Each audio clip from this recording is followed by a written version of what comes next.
Bitcoin isn't a digital currency, it's a cryptocurrency. It's a network-centric money. I really like the idea of a network-centric money, a network that allows you to replace trust in institutions, trust in hierarchies, with trust on the network. The network acting as a massively diffuse arbiter of truth, resolving any disagreements about transactions and security in a way where no one has control. Dreaming of totalitarian control over all financial transactions. Starting in the 1970s, our currencies began to be digital, but this is not the same digital as Bitcoin. This started as a dream for governments, the dreams of being able one day to control every financial transaction of every human being on the planet in a way that everything was visible to the power structures, where privacy dies, where the ability to make a transaction immediately puts you under the lens of systems that will surveil you. We have been creating a system of global financial surveillance, a system of totalitarian financial surveillance throughout the world. That system, which requires identification and credit checking and limited access, is responsible for the fact that economic inclusion is regressing. It is responsible for the fact that 2.5 billion people have absolutely no access to banking. That's just the heads of household, not counting their families. That's not counting people who have limited access to banking in a single currency within a single border. If you want to count all of them, it's billions upon billions. Oh, hello there. I didn't see you guys come in. Welcome to Bitcoin Talk Show. I was just reading a little bit of Andreas Antonopoulos' The Internet of Money, Volume 1. Andreas was talking about dreaming of totalitarian control over all financial transactions and about a system of digital money and digital tracking that tracks everything you do. Give us a like down below, he said, with no Facebook irony at all. It's an interesting world with Facebook coming up against it for collecting all of your data and then being responsible for anyone that uses their service. Did people use Facebook's service to affect the election? Certainly they do that anyway as politicians and political people, paid or unpaid. But once again, it's all about digital things. It's all about private property. Should Facebook control their property or should Facebook not? But we're talking about Bitcoin today on Bitcoin Talk Show. And that's right, we're going to take your calls. Not right now, but soon. So get those phone lines ready, get those thumbs up going, and let's have a great day on Bitcoin Talk Show where we'll be taking Skype calls and phone calls, maybe at the same time. Today is Thursday, August 9th, 2018. My name is Thomas Hunt, and here's what's happening today in Bitcoin. The price of Bitcoin is up 2.65% in the last 24 hours, with a last of 6,446, a high of 6,535, and a low of 6,204. That's $1 for 15,512 Satoshis, just over the 15,000 Satoshi barrier. Let's give this sucker a spin. Here we go. Here we go. We're rolling the dice today and checking out the top 10 altcoins by volume on World Coin Index. Ethereum up 2%, Bitcoin Cash up 3.25%, EOS up 3.75%, Ethereum Classic down 0.5 point, Ripple up 2.5 points, Litecoin up 2 points, Dash up 2 points, Qtum up 1.5 points, and Tron up 4 points, rounding out the top 10 and looking like an overall recovery for all top 10 altcoins, except for Ethereum Classic, who's still recovering from being added to Robinhood and then being added to Coinbase. Let's check out DApp Radar and learn about the hottest distributed applications. IDX continues to dominate whatever it is, with 1,451 users. Fork Delta running behind with 876, FOMO 3D with 773, Proof of Work H3D, whatever that is, POW H3D 437, and Bancor, the very popular product, moving into the top 5 with 323 users yesterday. Way to go, Bancor. Checking out Blocktivity to find out the most active blockchains. The first active is EOS, followed by BitShares and Steam, all made by the same guy. Coincidence? Ethereum follows up with its continued warning message that it's at 100% capacity. And Bitcoin rounds out the top 5 with a warning message of itself, saying that Bitcoin is at 100% capacity. Who knew? As always, you can donate to the World Crypto Network using the Bitcoin address on your screen right now. We're also taking Ethereum, Litecoin, Doge, Dash, Vertcoin, and Ethereum Classic because they're accepted by Trezor, so they're easy to hold. You can also donate at Patreon, where 31 patrons are sending us $234 a month to support this channel. Or support Mad Bitcoins directly, where 80 patrons are donating $480 a month, tantalizingly close to that $500 a month barrier. So difficult to cross. When will people donate to Mad Bitcoin's Patreon, rising it to the level of $500? We wait and we wait.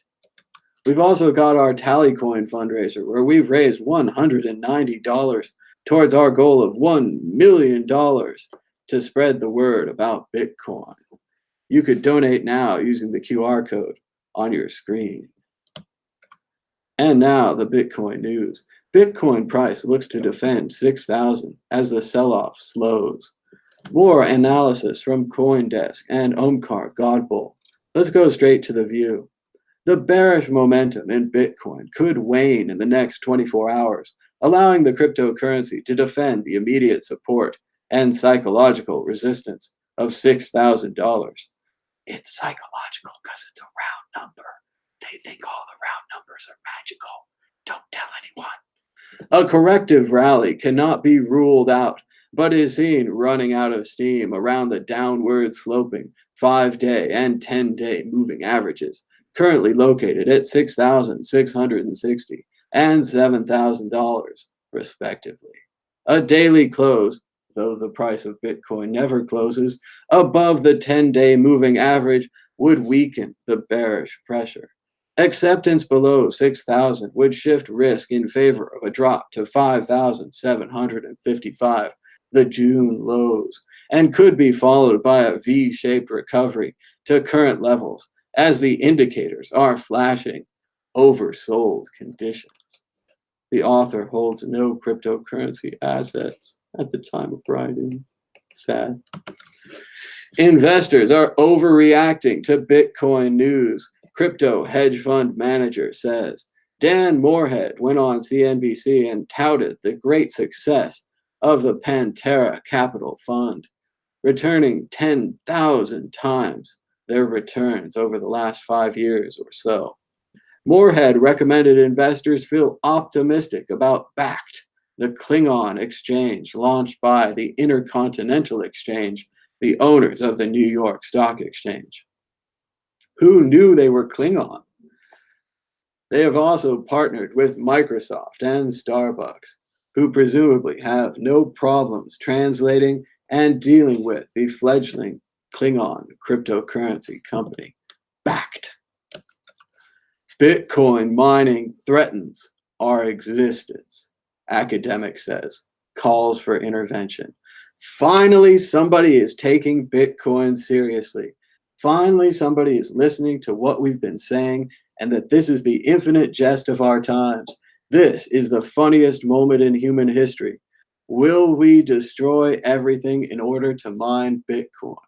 Will the world of the future have power used first to get magical digital coins and second for the good of people? I think it's a possibility. I think this is a great topic to talk about, and we're going to come back to this idea later, regardless of whether the author is afraid that Bitcoin's using as much power as Ireland or Iceland or Denmark or some other small country. But I like the idea that people would become so involved in this Bitcoin mania that they would mine endlessly and infinitely and use all of the world's power for mining. Let's talk about that. That's a good one. We've also got the poem right here by Allen Ginsberg, America. Not a very long poem. We have the graphic that says you should call on Skype for Bitcoin Talk Show. And in case of emergency, we have Howl by Allen Ginsberg, a very long poem. But we'd first like to go to yesterday's comments. Yesterday's comments. It's a great show. Starting with a positive comment. Blackbird Garden writes, Thomas and Jose, your interesting and energetic exchange often bridge the divide. Thank you so much for your consistent and solid work at WCN. Thank you, Blackbird Garden, for the positive comment. And now the negative comments. Let's get to it. Jim D says, anti-free market conservatives are my favorite new meme. Fuck off says, economics trumps outrage. Racism don't pay. And I'm not so sure about that one. There was a whole period of our history where you could be openly racist and still get paid. That also goes for being openly homophobic, openly against the Irish, openly against the Catholics. Often these small groups have been discriminated against publicly and openly. Charlie LeCamp says, seems like Thomas doesn't like discrimination unless it's against people with non-majority political views who he disagrees with. Edwin Brower writes, comes down to that you, your group, your company, your land, etc., are prepared to grow to be unconditionally inclusive or not. And that clashes with the economic interest of businesses sometimes. Businesses have the feature of being discriminatory by nature. J. Maggs writes, wrong, hypocritical, YouTube, and gay cake. Going back to the top comments, when does the crypto talk start? Fuck off says, your logic is flawed with the cake question. And Alex Jones, it seems like a conservative discrimination if you ask me. The real question is discrimination illegal in a free society? And I think he makes some excellent points here. I like what he says about a free society. I think that's a term and a definition we have to discuss and expand upon. I do think that we have some limits to our society. At the very basics, we're talking about a social contract. I've agreed to a deal with the government. I also believe you have the right to retract that social contract, to change it, to reform it. But I've agreed with a deal to the government. I want a certain kind of civil society. That is a goal, or that is a belief that I have. If it's a more civil society, we'll have more trade, less violence, and a smoother ride for everybody. I think that's the basics really quickly that I would agree to. It sounds like Mr. F. Off is talking about a more free and open society with less rules, or perhaps even no rules. In a no-rule society, I think there would be more discrimination. I think that would lead to more disagreements, more fighting, less trade, more uncertainty in that world. Now, some of you might say it's worth it to have the freedom and to have the uncertainty. Other people might say having less freedom and less uncertainty is also a good thing. So I think we're going to go back and forth on this. And I think it's a very debatable point, as long as you understand that both people are coming from a good place. Both people are arguing honestly and attempting to understand this complex issue. So I think we're going there. Ash250K says that he knows it's difficult to speak about Bitcoin every day, especially when it's going sideways or down for long periods, but he thinks we should refrain from talking politics or religion, which is a totally valid opinion to have, but I disagree with it. I think we should talk about everything. I think we should get it all out there. I think part of the thing about cryptocurrency is it unites so many different disciplines. Like Gabriel Devine's been saying, we have those 4 pillars. We have cryptography, computer programming, game theory, economics. All of these different topics come together, and if you're an expert in one of them, you can understand part of what's going on with cryptocurrencies. If you're mildly interested in all of them, you can start to really see the big picture of what's going on. And I think that's what this professor is talking about when he says Bitcoin mining threatens our existence. Academic says it reminds me of infinite jest. We would all watch this box endlessly until our brains fell out of our heads, until our bodies decayed. Maybe we would all mine this Bitcoin endlessly if the value proposition is what we think it is, and we spend the next 100 years mining Bitcoin until it runs out. And if the society keeps getting dumber, like Idiocracy, which we've been talking about on Twitter. Oh, I want to get Twitter up too.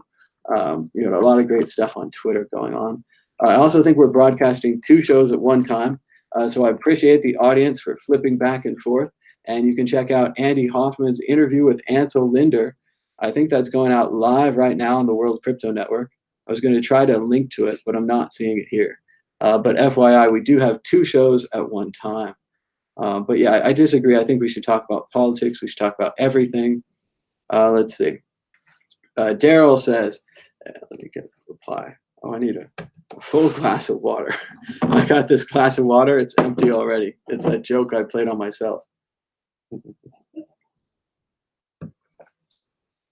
Excuse me.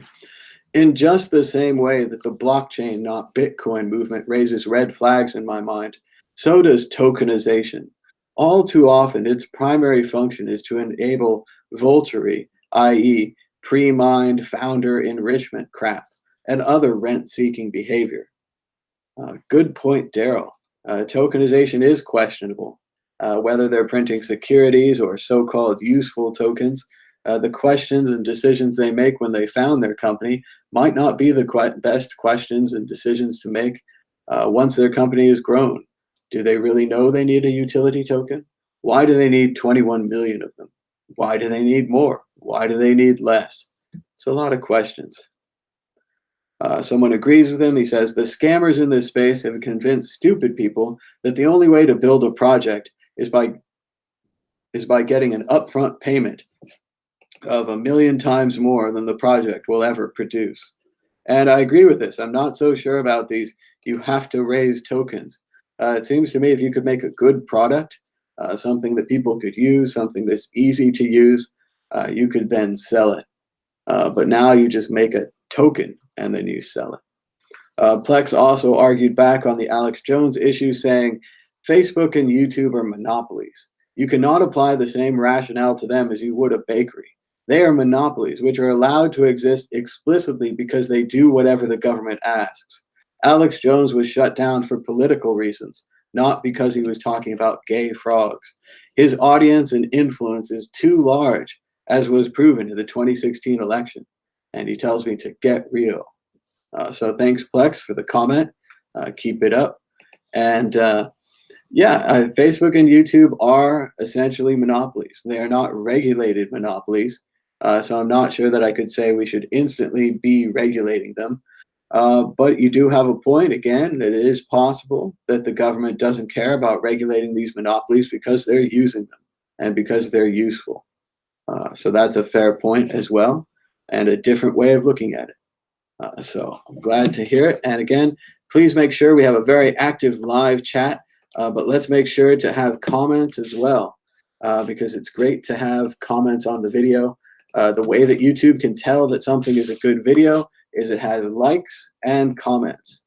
So if you don't want to donate monetarily, you can always donate with a like and a comment. And now I'm going to attempt to add the world into the show. I'm going to need at least 2 more browser windows, and that's always complicated. So here we go, answering the questions I answer from Google every day, making it okay to join a Hangout. There it is. Echo. Oh, not going to happen today. All right, we'll find another way. But this is Bitcoin Talk Show, and it depends on you. So now is the time that you should call in to Bitcoin Talk Show. I'm going to unmute this computer. So now we have opened up the phone lines today. That's right. You don't just have to call on Skype. You can call on the phone. You requested it yesterday, and it turns out I've done this before. So we were ready to go. And right now I'm going back to this camera, and then I'll go back to, oh, the other camera. No, there it is. Back to that camera. Hello, camera 2. And then back to Google Earth. And next time, maybe I'll have more windows open. But there it is. We've got Google Earth, we've got the phone lines, and we've got Skype. You can call in to talk about any of our important hot topics of the day. Just to remind you, Bitcoin price, where is it going? Are people overreacting? Also, the Bitcoin mining academic who says Bitcoin mining threatens our existence. Or we could talk more about Alex Jones and what's going on with YouTube and censorship, if it's a monopoly, if it should be regulated by the government, if it can be regulated by the government, and all those things.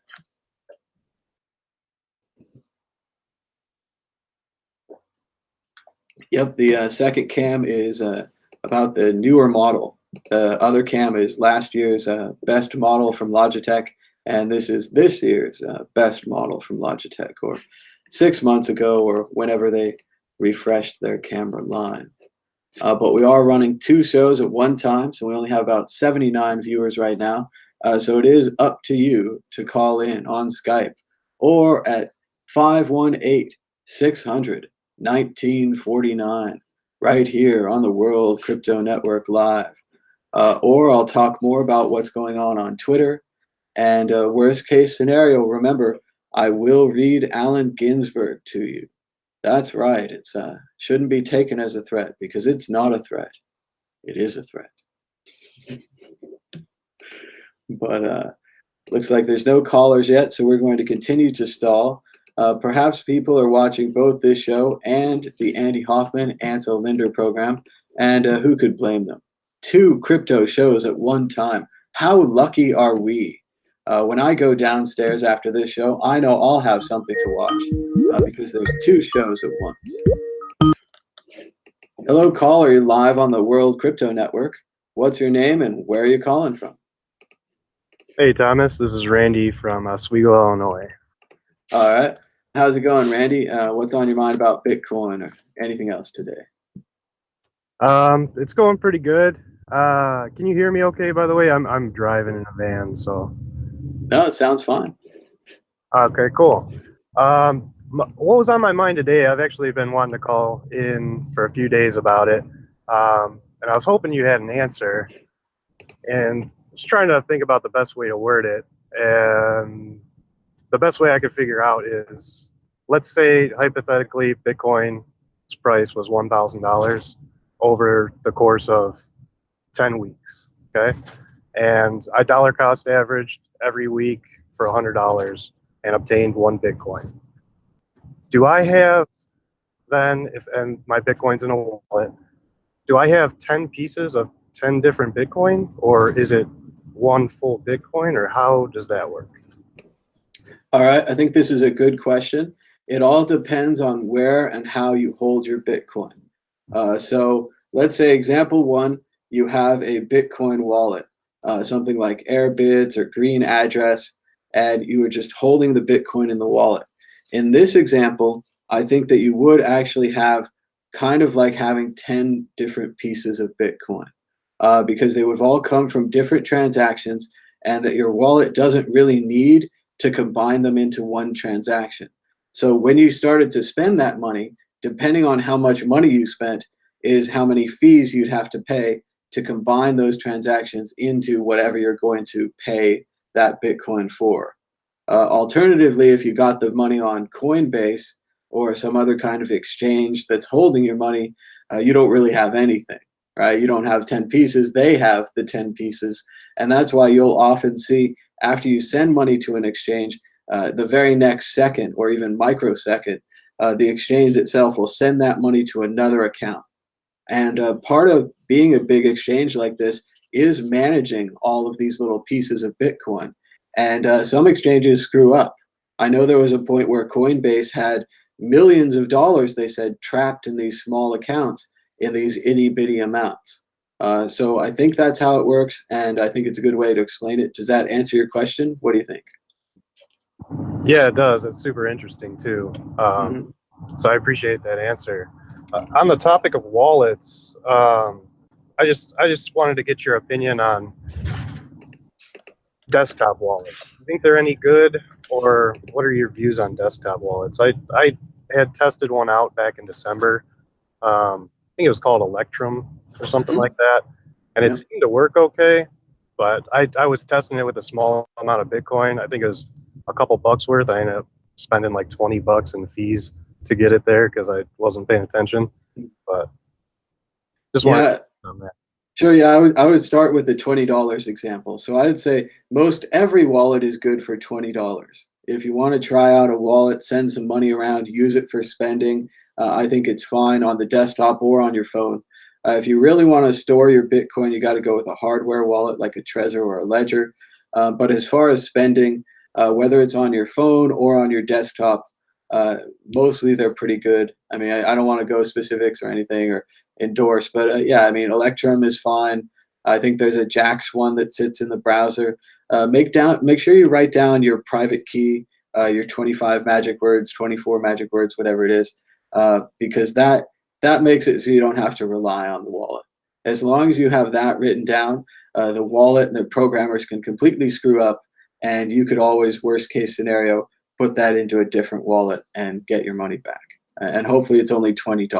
Holding large amounts on desktop wallets, it's okay, I guess, if it's a laptop and it's air gapped and you took off the Wi-Fi or never plugged it in and all these kind of things.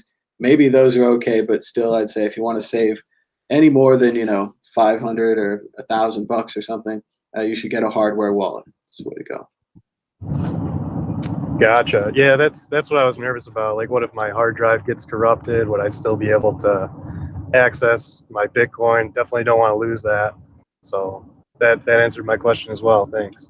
Yeah, I basically went through a thing recently where I gave up on my ability to back up my own photos. There's just too many of them. They're coming in all the time. I never back up enough. So I pay Apple to back up my photos. And I just think of it as I buy them an extra hard drive every year, and they do all the work of having all the servers and all that. So, in the same way with your Bitcoin, you want them to be safe. You want a hardware wallet so that they'll really be safe. Gotcha. All right, cool. I'll leave you just with this then on the price of Bitcoin. I've never been more bullish. I'm super kind of happy that it's low because I'm able to accumulate more and more every week.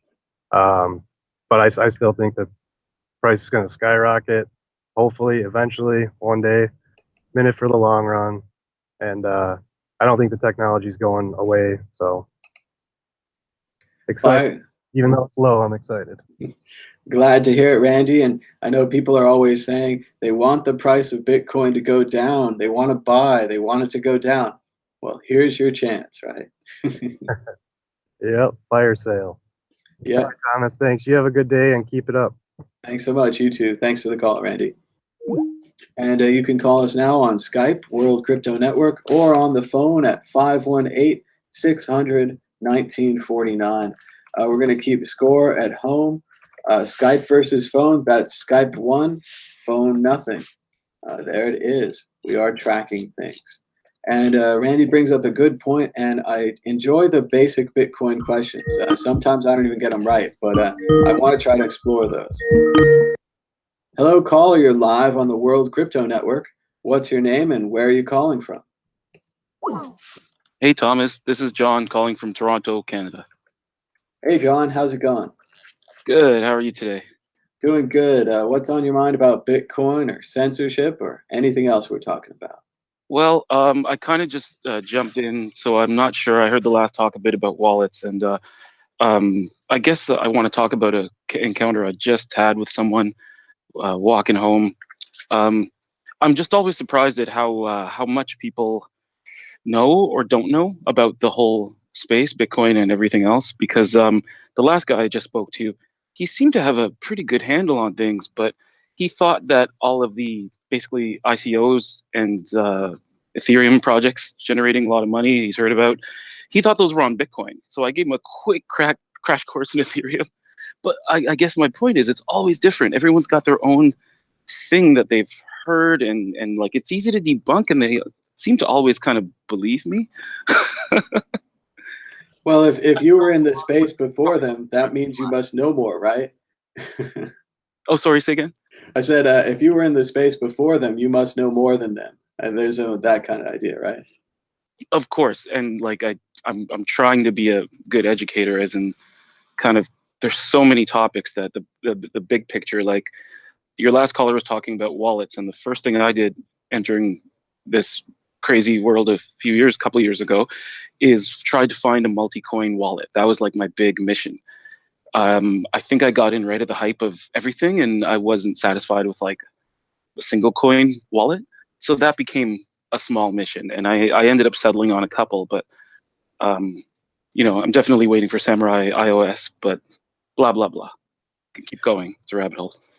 Well, it's funny. It seems like a multi-coin wallet would be important, but the problem is, back in the day, the coins you'd be wanting would be Megacoin and Earthcoin and Terracoin, and they're all dead. So Yeah. Well, when I learned about all this stuff, Ethereum was during their crowd sale. So it was such a strange time I was just bombarded, and naturally I spent a bit on that. So I should have had more Bitcoin now, but I think it's a learning experience, and you always say, and your guests always say, don't put in more than you can lose. Just like get used to it first. Move it around. Try playing with it. Hold your keys. Back it up.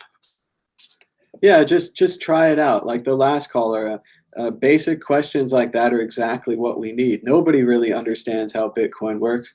Part of it's magic, and everyone has their own entry point. Like you said, the person who thought all the ICOs were on Bitcoin.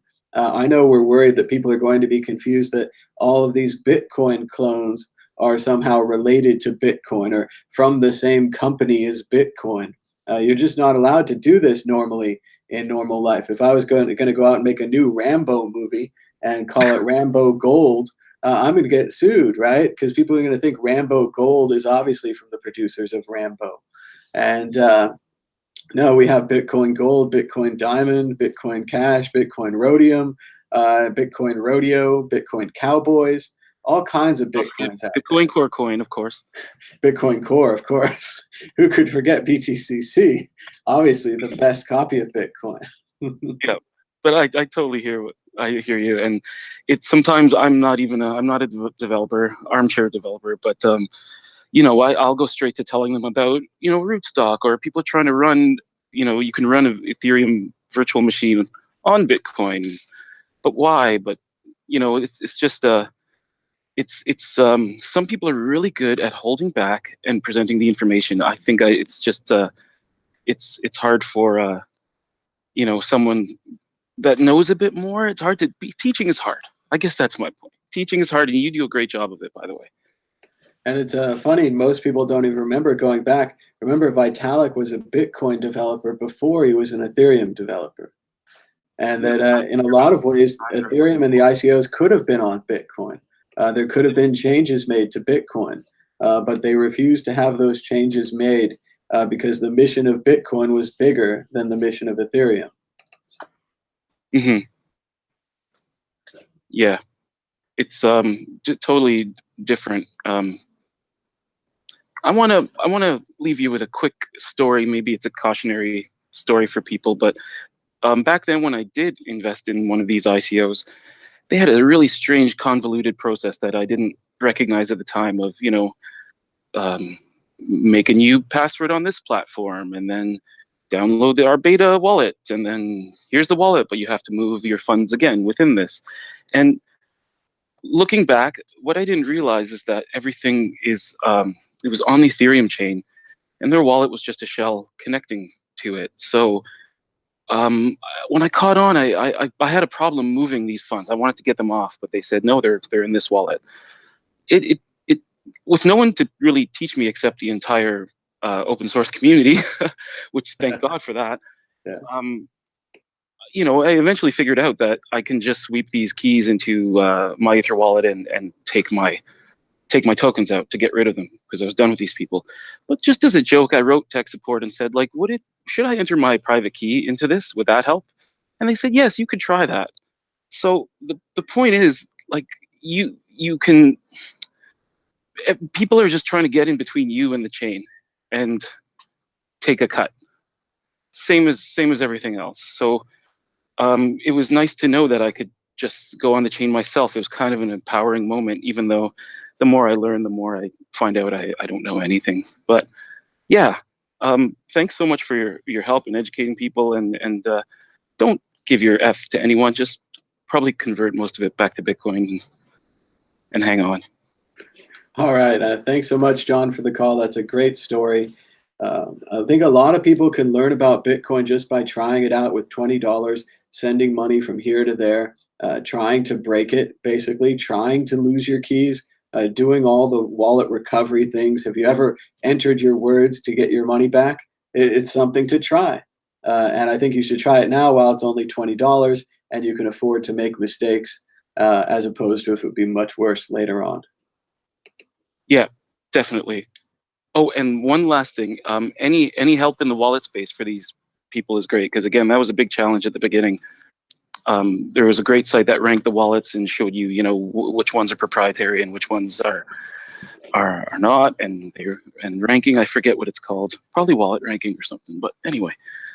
Yeah, it's definitely something we need to explore more and talk more about. I used to have a favorite wallet. I don't have a favorite wallet right now. So maybe we should go on a quest to discover what everyone's favorite wallet is, what's the best one right now, and then try it out and get it going. So yeah, I'd love to go into this more, and I'll tell you mine, but I'm gonna let somebody else call it. All right, thanks so much, John, for the call. Thank you Give so us a much. call anytime. All right, bye-bye. And you can call us now on Skype or on the telephone at 518-600-1949. So far, it's Skype 2, phone nothing. So much for your old phone technology, phone askers. The calls keep coming in. Skype again. Oh, and Google Voice at the same time. All right, everything is ringing. Nothing is answering. I click that again. Okay, terrifying. Okay, so I muted everything. So now you guys can't hear it, but basically every computer I have is ringing in the world. So that was terrifying. Let's give that another try. I think we have 2 callers on, so everyone alternate. So caller 1, Mustafa, you're live on the air. Where are you at today? I'm at home. Can you hear me? All right, Mustafa's at home. And caller 2, Google Voice phone number. Where are you at today? I am in St. Catharines, Ontario, Canada, and it's basically very close to Niagara Falls. But you forgot to ask me my name, Thomas. All right, what's your name from Ontario, Canada? It's Gestetner. Gestetner, welcome to the show. You're talking very loud today. We've got irony of ironies. Mustafa's coming in quiet and you're coming in loud. How's it going? Okay, I'm sorry. I'll just try to lower my voice. How's that? Is that a little better?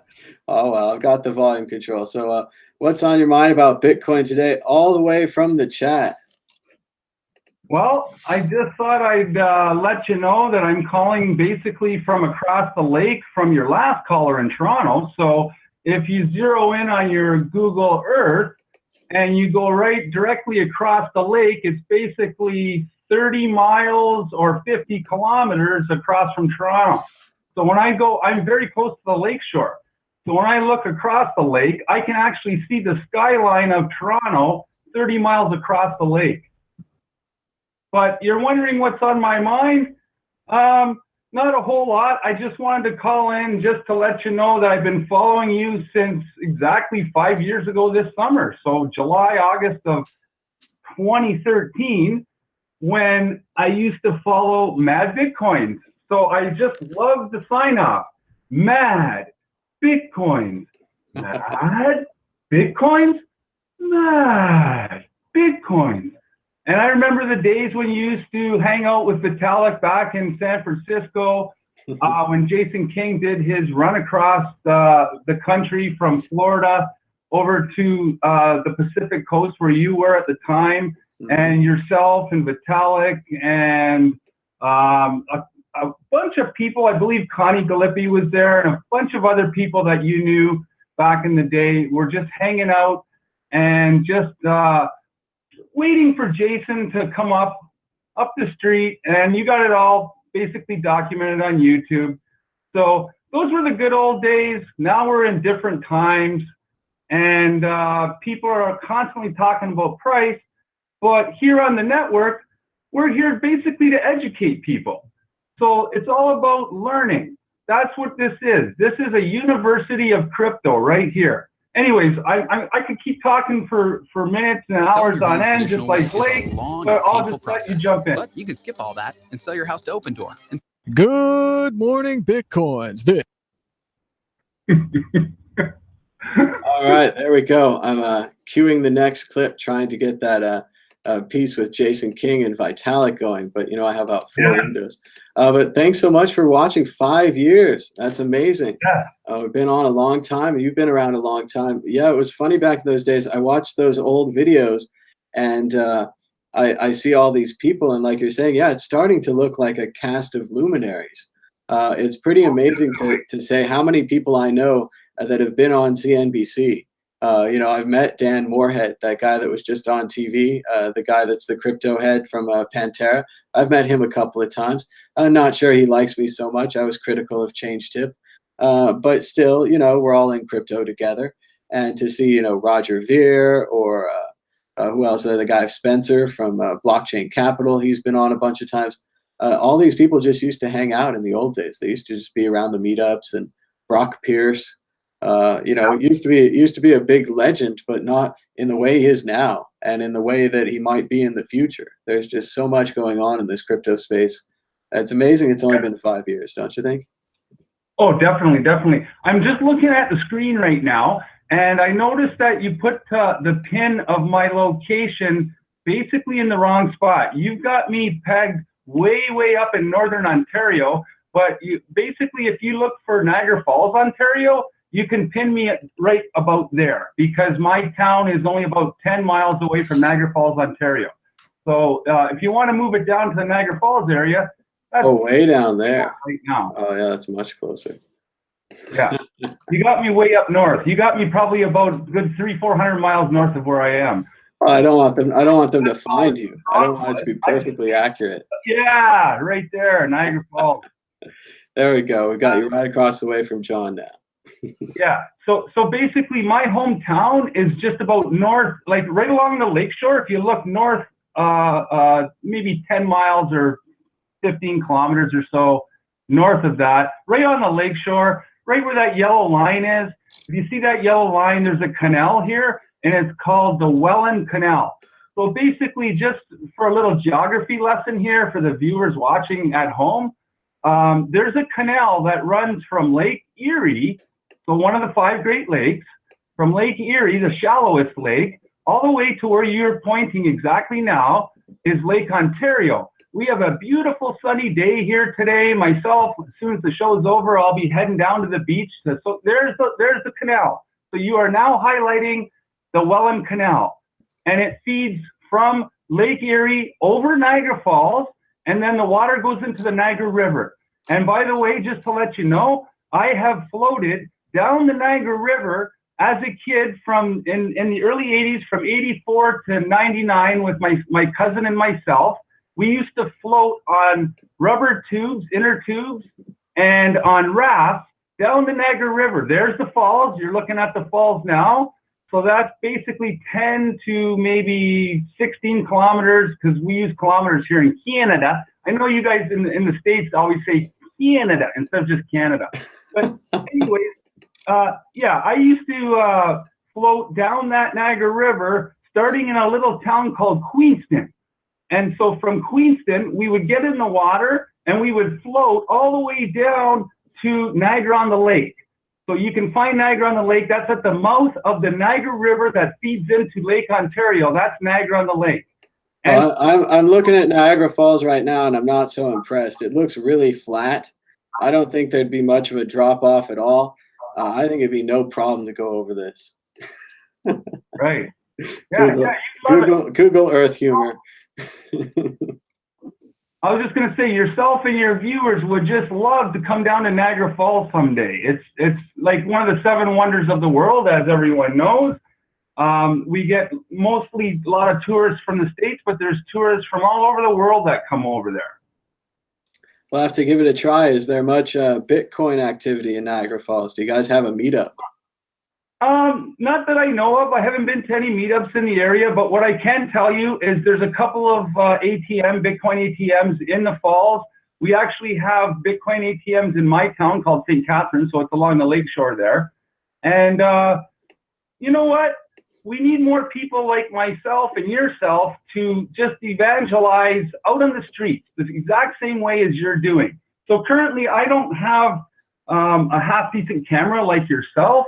Otherwise, I'd love to go out on the street, maybe in the falls, especially in the falls, and bring the show to the people on the streets. So if it comes a time, if I can happen to get a camera, a half-decent camera, and maybe 1 or 2 buddies to become my videographer, then I'd go out on the street. Perhaps I'd be wearing a funny hat like Mad Bitcoins, and I got a pair of Scott goggles that I used to use when I used to motocross ride my motorcycle. Right now I got a mountain bike that I just pedal around on. I'll be pedaling my bike down to the lakeshore shortly after the show's over. But yeah, I encourage yourself and anybody else, whoever wants to come down to Niagara Falls someday, just hit me up. I can put my contact information with the show at some point, and then we can have some meetups here as well sometime. Well, that sounds great. And remember, you don't even need a good camera. You can do a lot with an iPhone or a Samsung these days. The cameras on your phone are usually just as good as anything else. The sound's not so great. You might want to get a microphone to plug into it, but it's not that bad. And even just starting today, go print out some flyers. Tell some people about Bitcoin.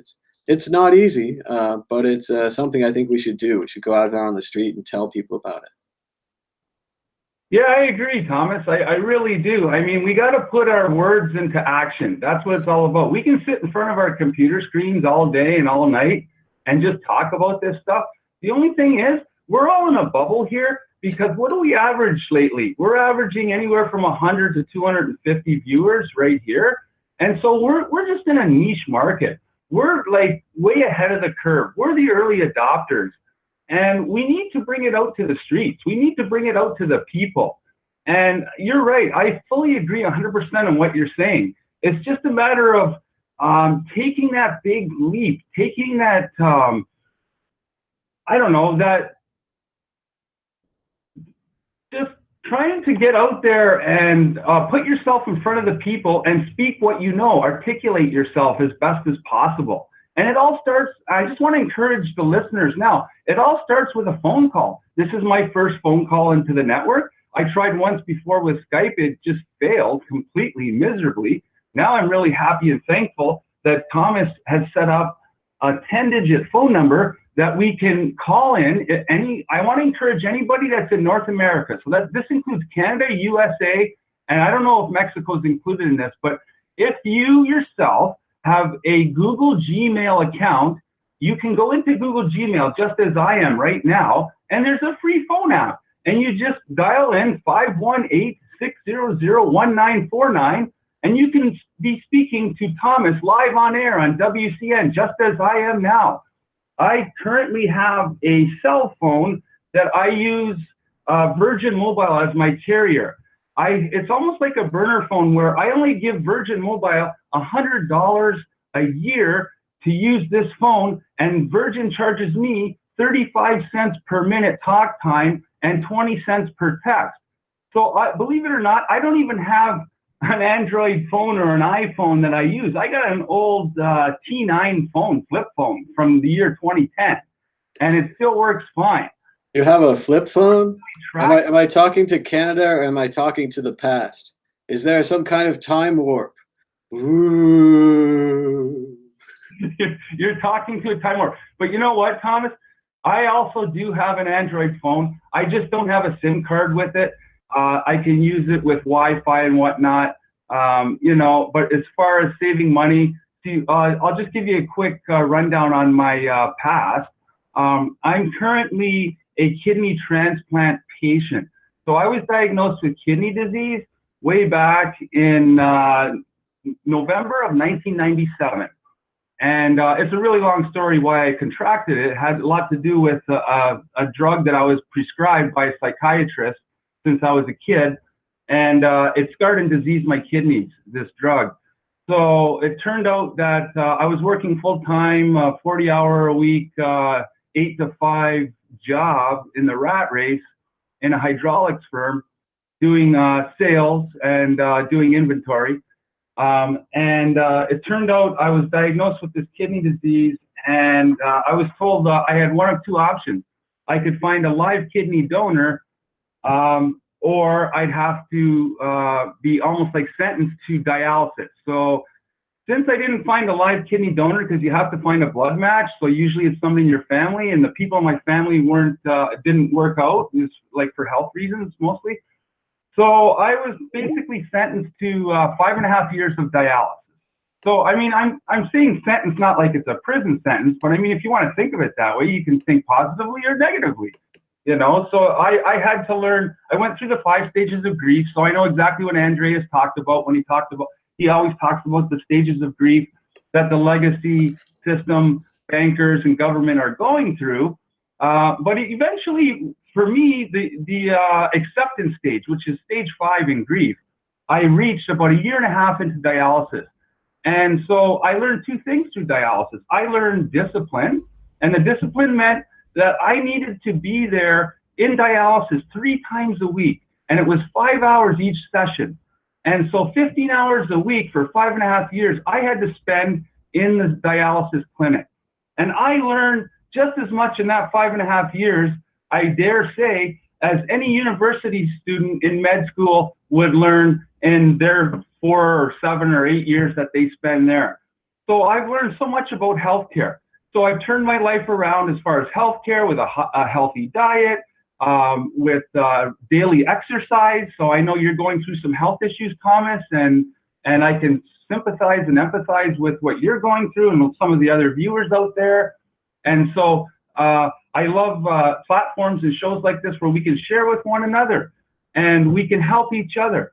So if anybody has any questions, I'm not really reading the chat. I'm just speaking extemporaneously right now. But that's what this show is all about. It's all about helping one another, educating one another, speaking our truth, speaking from our past experiences, articulating ourselves that way. Not only learning about cryptos, but learning about just life in general, especially our health. We're human beings. We're not made of silicon. So we have to take care of ourselves biologically. So all these things I've learned over the years, I had to go through this 5.5 years. And then I got a transplant. So my transplant came in December of the year 2004. So this December, I'll be celebrating my 14th anniversary with a kidney transplant. Now, believe it or not, they had me on all these medications, and the medications were horrible and horrific. I had 3 really harsh medications, and prednisone is a steroid that was the worst one. It was difficult to get off of, but I managed to actually get off of all the medications against doctor's advice, all on my own.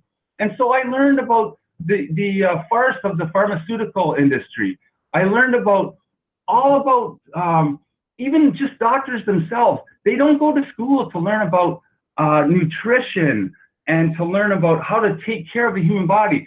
They're there just to learn about how to diagnose a particular disease. And back in the old days, they call it disease. Now they call it disorder.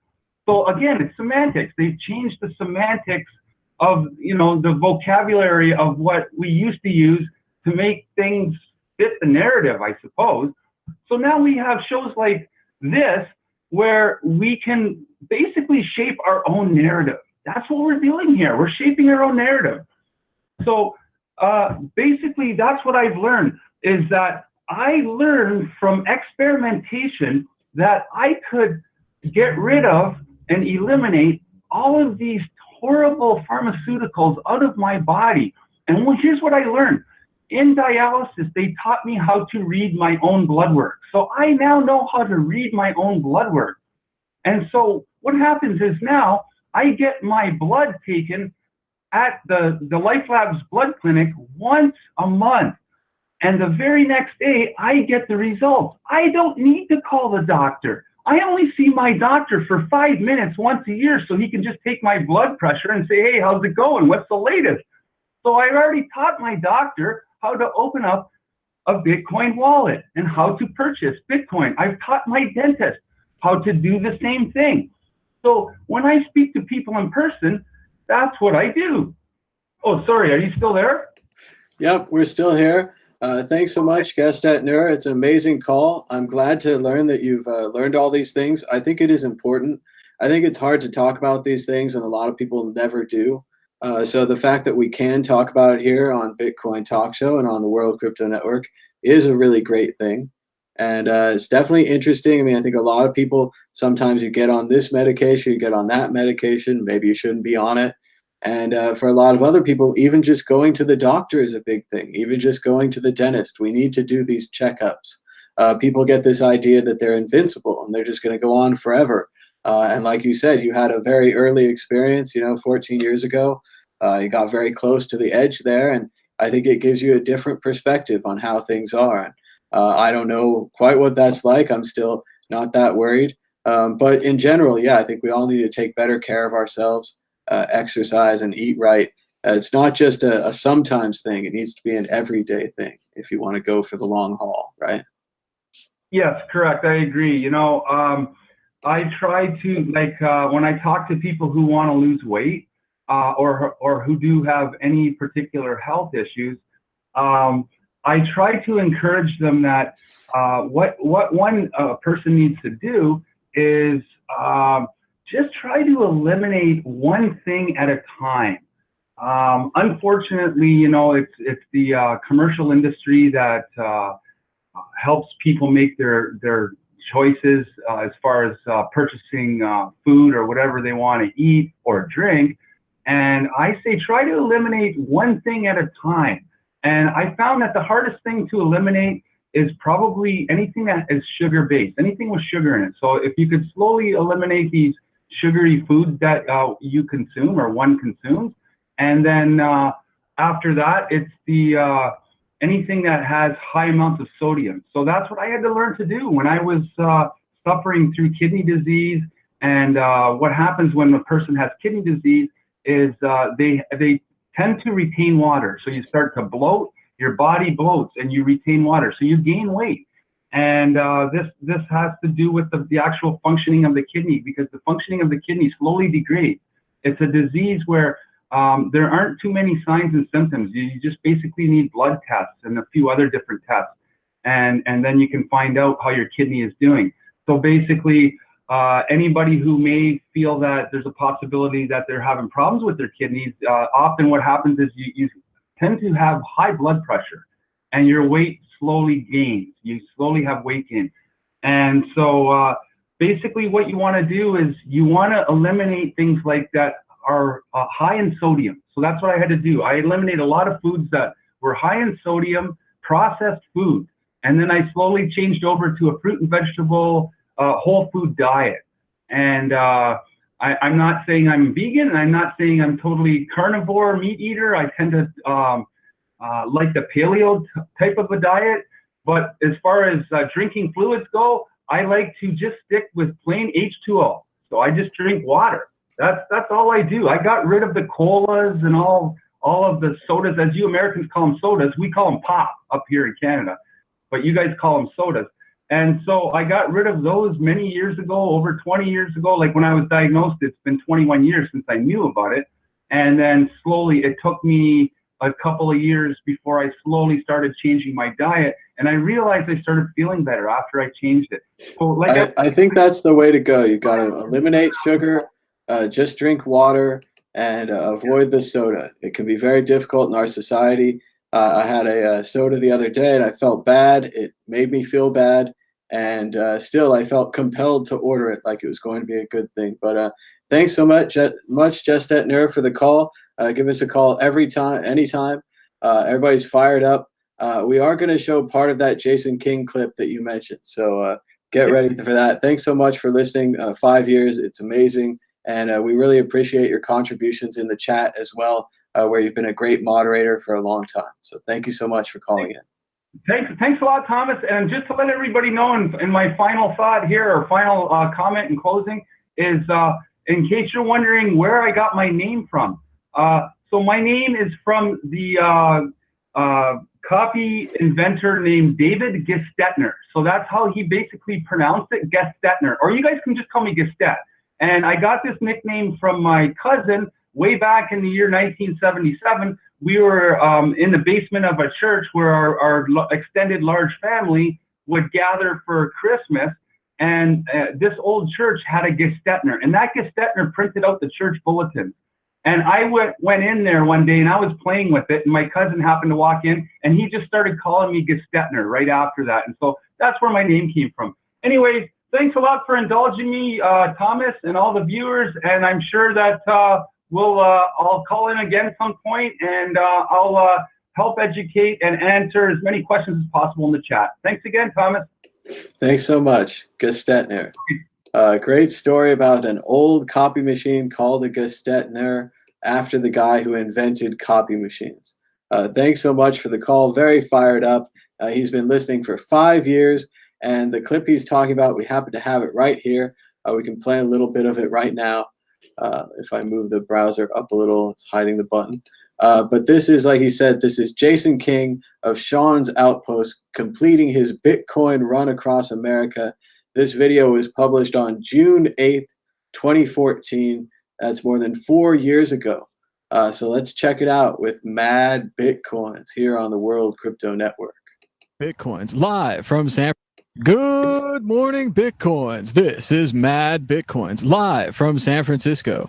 We're waiting for Jason King from Sean's Outpost to cross the finish line for his amazing Bitcoin run across America. It's happening shortly at the BitPay offices across the street from the San Francisco Giants ballpark.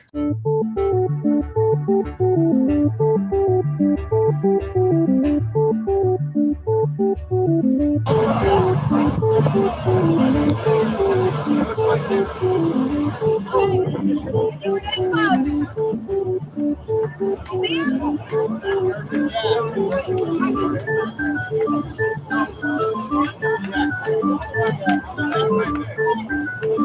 County. Come on, people. All right, guys.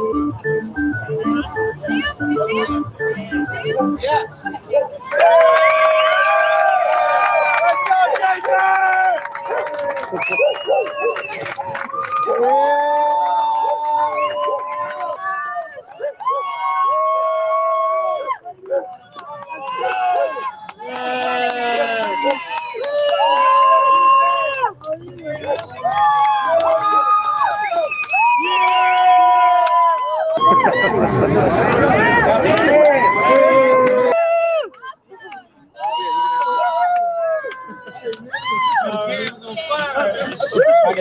Yeah, hey, let me call my wife real quick.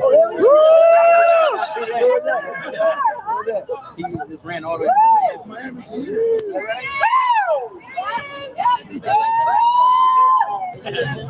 Hey, I'm here. Yes. Hey, everybody say hi.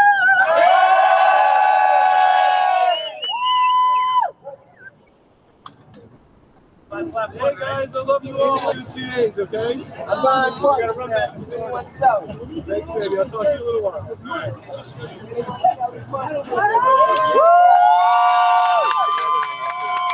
What's going to be your next plans, your next run, your next support for the homeless community? You know, I don't know. I'm taking applications now. So if anybody's got some ridiculous stunt that they think that I should do, they should, submit your inquiries. The real question is, Jason King, you just ran across the country. What are you going to do next? I'm going to a Giants game. How do you see the outcome? Are you happy with it? You're satisfied? It feels really surreal right now because it's like one of those things where you start and it seems like it's never going to be over, and it's over. So it hasn't really even, I don't think it's hit me yet. You're still warm. You still want to run? Yeah. It's still. So you're not going to run 30 miles tomorrow? You know, I might. You might, just in case. Just in case, I don't know. So how many miles a day have you been doing? It's like a drug, right? You got to back it off slowly. You just can't go cold turkey. Yeah, that'll be bad. It'd be bad. So I averaged 31.7 miles for the course of the run. Incredible. 31.7. I don't think I could do that in a month, let alone in a day.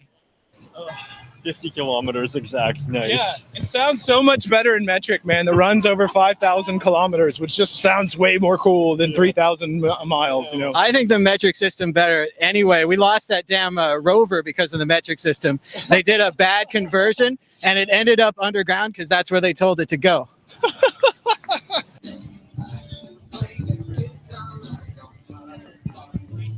My name is Hard Left 121. This is the Bitcoin Across America bus. Jason has been in this bus since about the middle of January, running all the way across America. The sponsors that helped him buy this bus, you see the Sean's Outpost logo big, and CryptoKit. CryptoKit was a huge sponsor in making this happen, so all props to them. If we come around to the back of the bus, you'll see logos of the other companies that helped Jason make this happen for Sean's Outpost. Bitprint CA did this vinyl wrap, gift supported, Satoshi style, made all the t-shirts, Ethereum, BitPay, and of course CryptoKit. If we come around to the side here, I'll show you what the inside of the bus is like. It's a little bit of a mess right now because this is how we live. We didn't really clean it up much, but front of the bus, nice TV. We're able to kick out this couch. There's a fold-out couch here, which I sleep a lot of nights on. Jason's bedroom is back there that we're not going to show. This is the Bitcoin Across America bus. Welcome to the tour. There was a conference in Miami Beach. Jason started there, headed to Texas. I really started being with him in Texas, El Paso, Las Cruces, New Mexico, all through Arizona, and into California. He got to Santa Monica about maybe 3 or 4 weeks ago and worked his way up to San Francisco now. And this is where the run ends. Not many people have asked me what it's like, but really the most surprising thing about it has been that he has not complained about a thing once. He runs 32 miles a day, and I've never heard him say that he was tired or that his feet hurt or that his muscles was sore ever once, ever. And when I pick him up at the end of every day, he has like a runner's high. So he is just the happiest person. For like maybe 45 minutes, Jason is on like cloud 9. And so he, you know, even when I pick him up at the end of the day after running a whole marathon, he's just completely normal. He's not like, give me food or give me water. He's just like, we'll talk about Bitcoin and go get him something to eat. So that's what it's like. Drop him off, pick him up, and stay in the RV.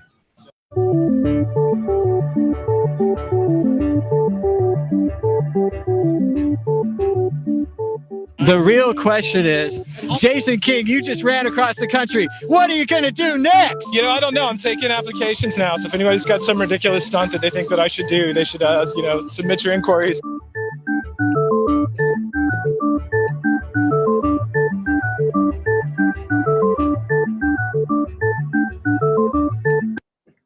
And there it is, a blast from the past. Jason King, who ran across America to support Sean's Outpost, a early Bitcoin charity organization that gave meals and eventually places to stay to the homeless in Sarasota, Florida. A very cool clip brought up by Gestet Nur. We're also joined by Coin Packets, who's been patiently waiting here on the sideline. How's it going, Coin Packets? Hey, what's going on? I'm doing good. Yeah, I'm just trying to soak in that whole running across America for Bitcoin. I'm wondering if there's any other altcoins where someone has ran across America for, but I can't think of any. And it is pretty amazing what we can pull up when we go into the archives. After you've been in something for 5 years, if you worked hard and you were in the right place at the right time, you end up with a lot of this, you know, digital gold or whatever it is, these old YouTube videos that no one's ever seen. But when you show them to them, they lose their damn minds. So yeah, this is the one that has Vitalik in it. And everyone's like, wow, Vitalik's just a normal guy. And yeah, he's just a normal guy. And I still think of him that way. So it's very strange to me that he's now the billionaire, multi-billionaire leader of Ethereum, and so on and so forth. We have another one with a bowling alley where we went to the BitGive bowling alley tournament, and the companies competing, you know, it's just your normal average companies like Coinbase, Zappo, Kraken, you know, these just giant earth-shaking companies, BitPay, companies like this back in the day. It's just bowling against each other in San Francisco, just your average bowling video. So it's pretty fun stuff. Man, so this was Vitalik before he even thought of Ethereum. Then, basically, that's what you're saying. He was just a kid that went to the Bitcoin meetups, and he wrote those articles for Bitcoin Magazine. And he was way early into Bitcoin, certainly earlier than myself. Though I knew about Bitcoin, I wasn't into it. But he was into it. He learned how to code it. He learned to program it. He did all the work, and then he even tried to put Ethereum on Bitcoin for a while. There was an attempt, the early days, to try to do some smart contracts or some world computer or whatever it is that Ethereum does, and he was going to do it on Bitcoin, but they didn't want the extra bloat to the Bitcoin code. They worried that it could endanger and threatens Bitcoin's mission as censorship-free money, so they told him no, and then he ends up creating this giant billion-dollar enterprise thing or whatever it is on Ethereum. So very interesting stuff.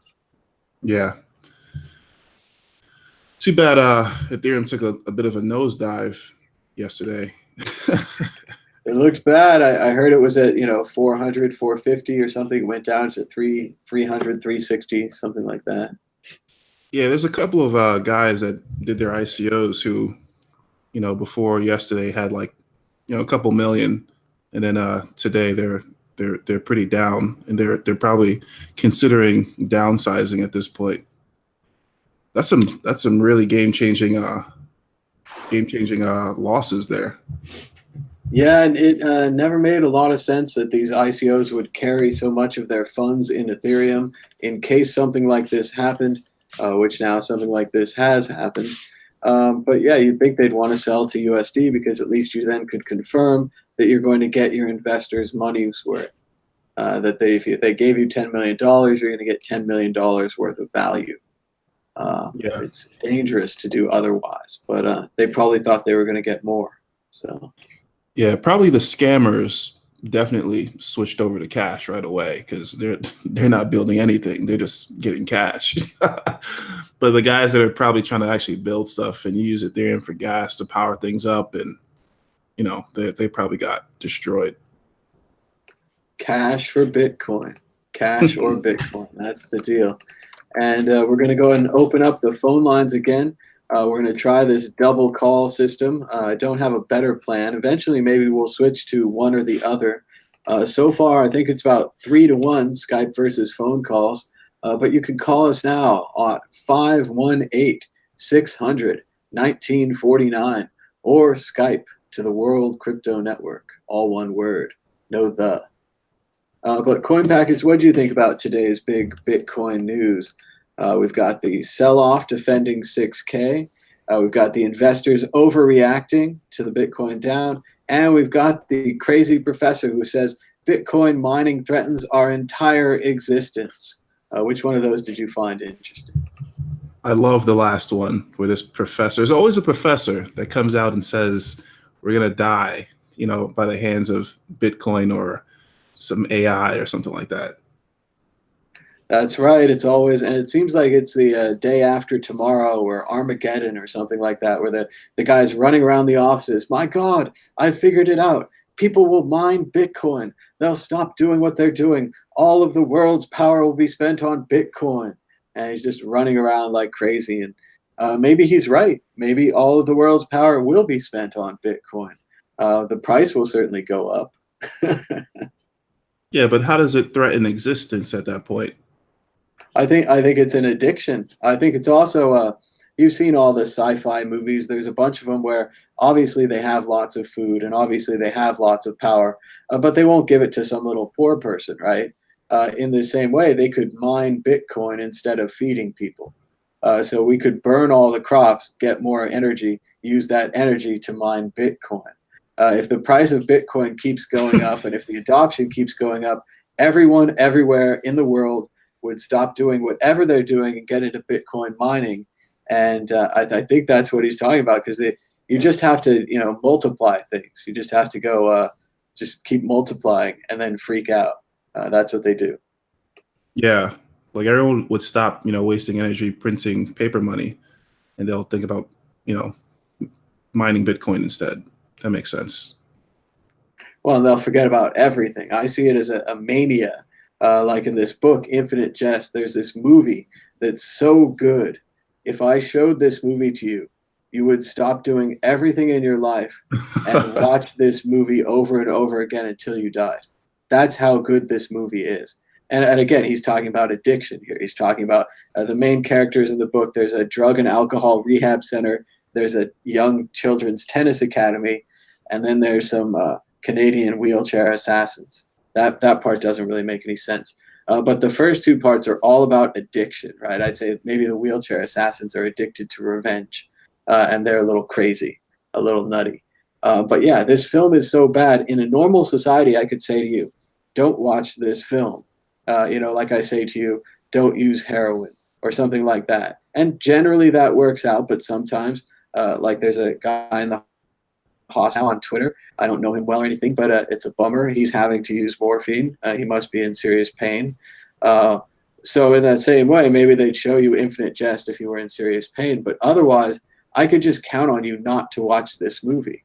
But in our society, if I tell you about this movie that's so good, you'd watch it till you die. You kind of want to try it, right? Yeah. Yeah. Just like if you told me crack was so good, I just got to try it. That's it. I kind of would want to try it. Sure, and that's the slippery slope. And in the book, in the book version of the movie, and all this, they even tell the president, who's kind of a stand-in for Richard Nixon, and they tell the president about the movie, and they tell him not to watch it. And the president's like, "Well, maybe I should watch it. It would work on other people, but not on me." Right. Yeah, because he's so full of himself, and it's a reminder of today. We have another president that's a little full of himself. So we have a whole society this way, and a lot of what we've been talking about on Twitter recently has been Idiocracy, right? And this amazing movie that predicted our times, and it's a comedy by Mike Judge, who wrote Beavis and Butthead and Office Space and Silicon Valley, but it's also not a comedy, right? It's just it's become a documentary. It's become real. So what do you think? Have you seen Idiocracy, Coin Packets? The pressure. No, I need to see that. That sounds like it's really good. they have. It's a comedy, and it's so ridiculous. But yeah, they've blocked it out of existence. Basically, when Fox had the movie, they released it at the end of the summer in the minimum amount of theaters that they could. They didn't make a poster. There's hardly a trailer. But it's about this movie where this guy, Owen Wilson's brother, whatever his name is, Luke Wilson. Yeah, the normal looking, not in trouble Wilson, the star of the movie. And he's kind of a middle of the road army guy. And they're like, he's perfectly average. He's perfect for this experiment. So they put average guy into a freezing box and they send him to the future. And he wakes up in the future. And of course, it's way further in the future than you're supposed to go. And humanity has gotten dumber. All of the stupid people have been breeding, and none of the smart people have been breeding. And things have just gone completely downhill. And that's the movie. And it's still very much a corporate culture. And there's a lot of in-jokes and stuff. And I try not to ruin it for you, Coin Packets, but you got to go home and watch Idiocracy. It's not even on Blu-ray because they don't want you to watch it. I think you can get it on Apple TV, on the iTunes streaming thing for about $10 or something. Or it's on DVD. I don't think it's on Netflix. Again, they don't want you to see this movie. You should see what they do to the sponsors in this movie. Carl's Jr. Is a sponsor of this movie, and I think they paid more to get them not to release the movie. Wow. There's some scenes in there where he goes to like a kiosk to get Carl's Jr. Because you just buy it from a kiosk now, like a little machine. And the Carl's Jr. machine talks to you. And their slogan, it's obscene. I can't even say it on the air. It's so great. Wow. Yeah, check out Carl's Jr. in the movie. And Idiocracy is the show of our times. It's our reality. And this came up again today on my Twitter feed because I was talking about the Oscars. And this morning, the Oscars announced that they're going to have a new category called Best Achievement in Popular Film. And this is pretty much the end of the world. They're also going to be taking some of the awards off of the show. So they used to have all the awards except for the technical awards on the show, and now they're removing them. And it's kind of a big dumbing down of our society that they need to have these popular movies. And like I said here, one of these things is that Hollywood's risk-averse decision to focus on sequels and remakes has dumbed down the movie-going audience. And what's worse is it's a loop. It's just getting started. And that's really what it seems like. In the movie Idiocracy, the #1 movie in America was called Ass. And that's all it was for 90 minutes. It won 8 Oscars that year, including Best Screenplay. So there it is. That's where we're going. And it matters because it's our culture. So people are upset. They're like, I don't care about the Oscars or whatever. But essentially, the Oscars are giving out awards now, not for the best movie, for the best popular movie. Like it's going downhill, people. It's going downhill. So sounds like a good idea for an ICO, some decentralized movie awards, right? I'm sure you could. Yeah, you could have people. People could pay the token to review the movie. You have to buy the movie to review it. They say in the chat you can get Idiocracy on DVD for $3.99 on Amazon. Oh, it's not bad. That's the best version of that you're going to get because it's not on Blu-ray. So. Wow. So they're trying to censor this thing then, in a sense. It's so funny that it's true. Like there's scene after scene. Basically, the speech that they use in the future is a mix of hillbilly slang and Valley Girl. So when Joe speaks in a normal voice like this, he's seen as effeminate and showing off and being fancy, because he's speaking in proper English. And everyone in the movie speaks in their own, terrible, ignorant dialect. Sorry. And yeah, it's just an incredible film. I don't want to ruin it too much for you. And I'm sure there's other people in the audience that haven't seen it. Like I'm saying, this is not a movie they're trying to get you to see. They definitely tried to hold it back. When did it come out? It came out in 2006. And let's see, we might be able to even get part of it on the screen here. Oh, well, we'll definitely lose our ad rights for that. I'm not going to do that. You guys can go watch the trailer on your own. Other people can go with that. But yeah, this is the movie of our time. As it says here, Private Joe Bowers, the definition of average American, is selected by the Pentagon to be the guinea pig for a top secret hibernation program. Forgotten, he awakes 5 centuries in the future. He discovers a society so incredibly dumbed down that he's easily the most intelligent person alive. It's great. It's gonna be great. It's a great movie. Yeah, I need to find a way to watch it without having to order a DVD. Well, the Apple iTunes is the best chance I've got, but it's going to show you the plot right there. But we're taking calls today on Bitcoin Talk Show. We've still got about 30 minutes left. We could get maybe 2 or 3 calls in. If you call now at 518-600-1949, or you can call on Skype at World Crypto Network, all one word. And so far, Skype is defeating phone calls at a rate of 3-to-1. 3-to-1. It's not a bad rate. Not a bad rate at all. Hey, let's get into that professor in the mining thing again. Like, I'm trying to understand, why does he think our existence is going to be really threatened? Because I mean, people will still mine to get Bitcoin, but won't they do stuff with the Bitcoin? The problem will only worsen. The high value of Bitcoin, the greater the incentive to mine, and new digital currencies will be developed with similar carbonized models, wrote Truby. However, as the underlying there it is again, blockchain again, not Bitcoin. However, as the underlying technology can offer significant benefits, it is here to stay. So future models must be designed without reliance on energy consumption so disappropriate to their economic or social benefits. So he's making a whole bunch of rationalizations in this statement. He thinks that there's not an economic or social benefit to sound money that's worth the burning of carbon. So again, the current system with all of the armored trucks and the bank tellers and all of the people in the offices with the air conditioning cranked up, they're all burning carbon as well. The banking system costs carbon to burn. Right. So yeah, he's saying decarbonizing Bitcoin, law and policy choices for reducing the energy consumption of blockchain technologies and digital currencies. And his options include government intervention. And there it is. All the libertarians in the audience are cheering because we've gotten down to force. There it is. Force. So he needs you to be forced not to mine Bitcoin, which we all know with the Streisand effect is only going to make more people mine Bitcoin. So yeah, he's saying blockchains that exceed a particular level of carbon emissions for gigahash should be banned. And we went hardcore government here, and people are starting to think that I sound reasonable.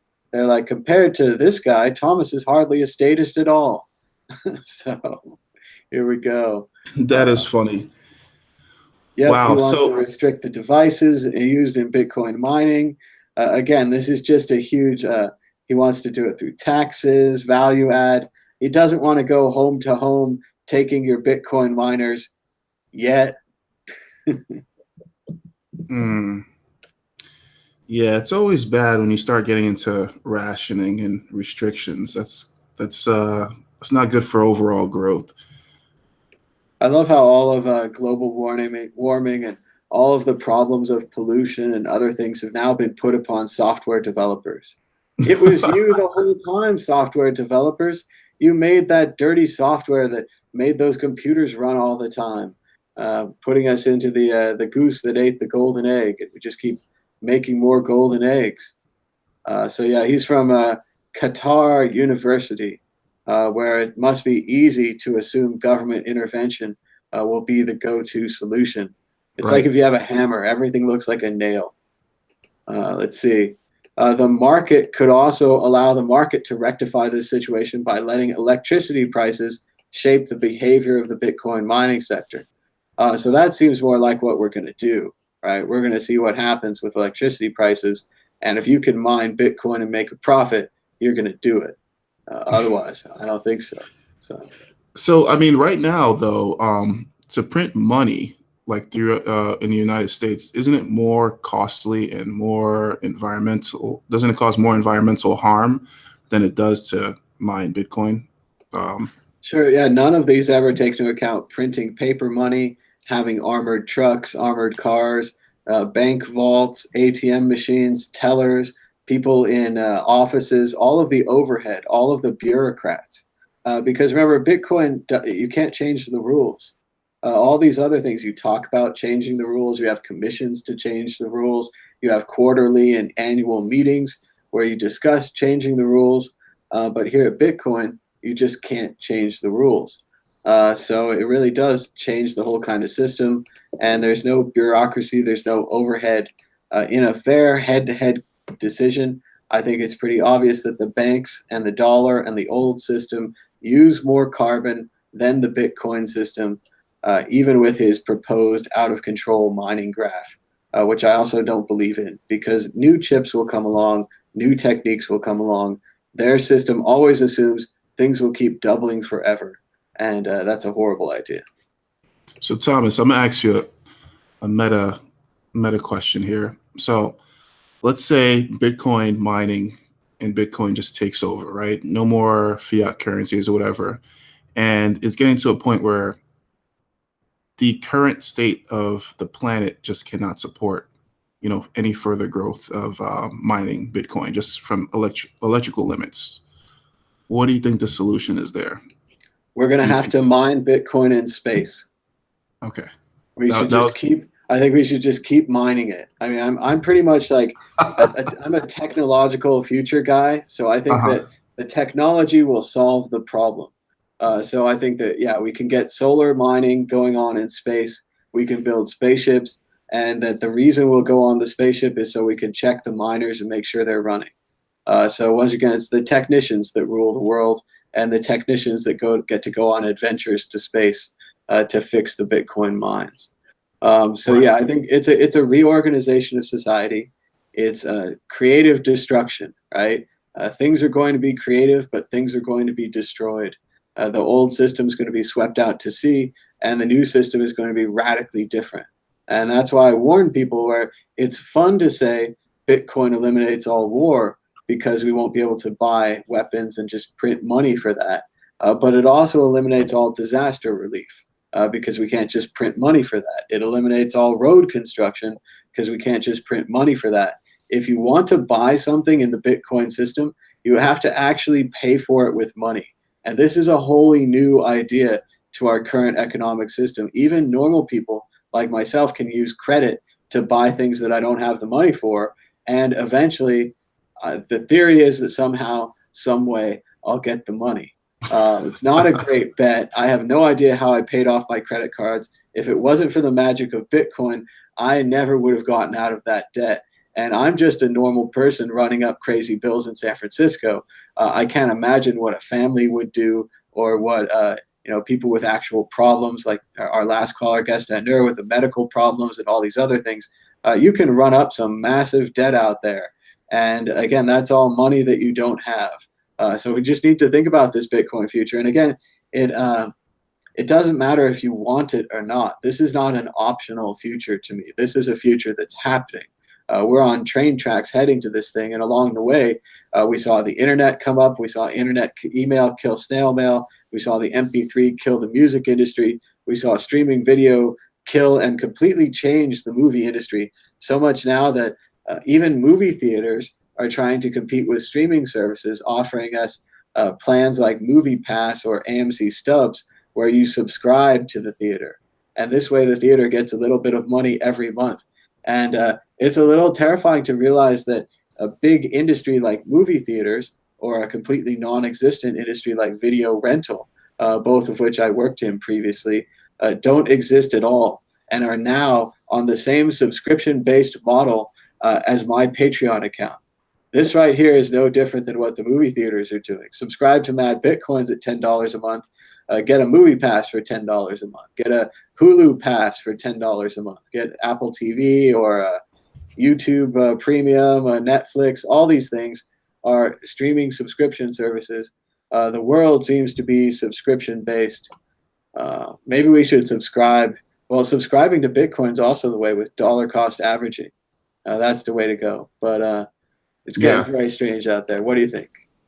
No, I agree with you. I mean, based on that article, it seems like that guy was going the opposite direction, where he wanted to actually restrict that type of growth, where, Bitcoin is actually seen to be valuable. If people value it, they'll figure out a way to keep it, growing. If it's electricity, it's just a limit maybe on this planet. We're not thinking from a universal standpoint. There's other means to energize the mining that's required for Bitcoin. It's not necessarily a bad thing if the value, outweighs whatever bad, comes through electricity. Well, the market should be able to find a way. And you're saying it's from a technological standpoint, which I agree on.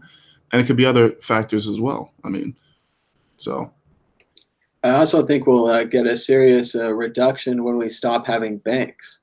When we shut down all the banks and all the mints and all the ATM machines and all the armored cars and all the people in the offices being bankers, when that all goes away and those people start working for Bitcoin, but much less people, a much smaller group, we'll save a bunch of money there too. So, but you better watch out. It might be like Idiocracy again. I got another huge reference for you. Okay. At one point in the movie, things are going badly, and they say, the machine just did that auto layoff thing again. We're all out of work. And the people of Idiocracy probably work for decentralized applications that are just computer programs running these companies. And when the stock market says things are down, it fires everybody. So welcome to the inhuman future of computer-controlled everything in Idiocracy. Right, and they have a certain it's like a singularity or something. There's like a phrase that talks about that word, or a word. Well, the singularity is a kind of a good thing. The singularity is when the computer brain can be as big or equal to the human brain. And there might even be another singularity where the computer brain is as big or equal to all the human brains.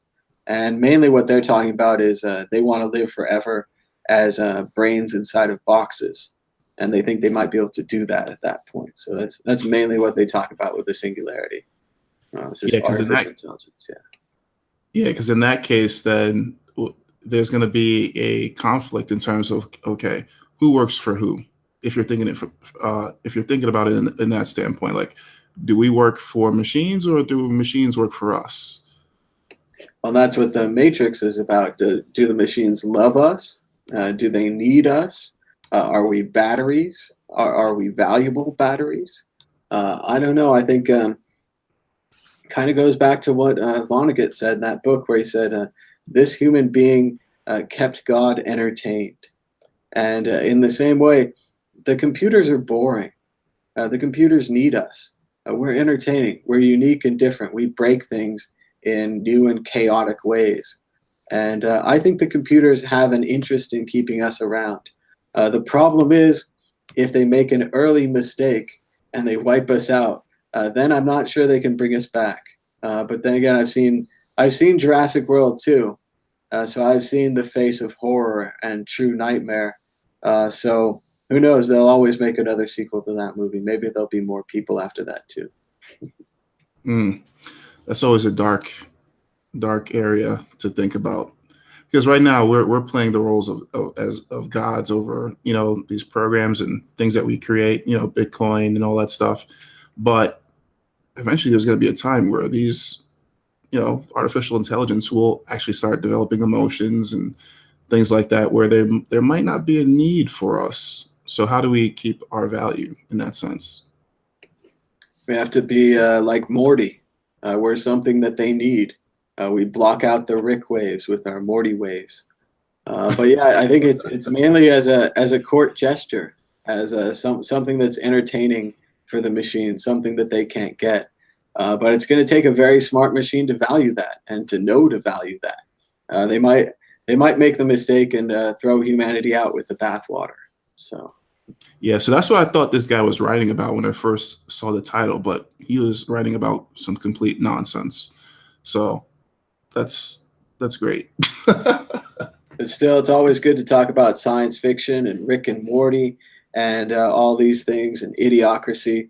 I also want to go back to my Twitter account, where it is here, and just highlight this fantastic speech by Patrick Stewart. Patrick Stewart talks about the reasons why he's coming back to Star Trek. And it's not just a money grab. I'm sure for CBS, the TV show, and for their channel and everything, it's a money grab. They're a business. I get it. Star Trek's big business. This renowned. There's that ad again. But for Jean-Luc Picard or for Patrick Stewart, it's more about what he was able to influence along the way. Time recently watching Star Trek: The Next Generation. Including episodes I'd never seen before, which was fun and exciting. And gradually it became clearer and clearer to me that the power of that show, the success of that show, the benefits that it gave. I have never, ever grown tired of hearing from people who stop me in the street or in a restaurant. Well, no, I don't like being interrupted while I'm eating. But who say to me, your show changed my life. Without Star Trek: The Next Generation, I might not be here.